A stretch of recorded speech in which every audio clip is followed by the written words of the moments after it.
Dalam masa 4 tahun je, keuntungan Nike hampir separuh lesap dan benda ni berlaku pada tahun 2022.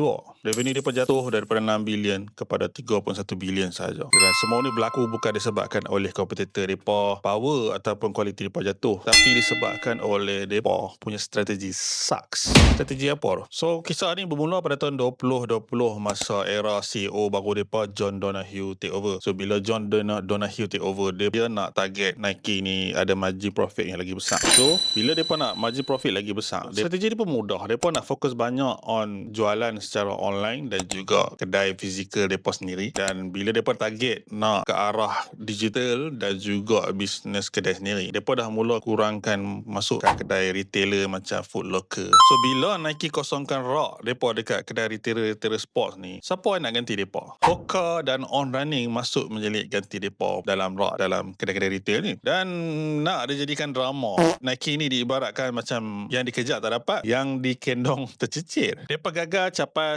target sales yang besar dekat online dan juga kat kedai mereka sendiri. Dan nak jadi lagi parah, kedai-kedai retail macam Foot Locker pun dah tak berkawan dengan mereka. Dan disebabkan benda macam ni, revenue dia pun jatuh 51 bilion, which is merosot 44% pada tahun 2025.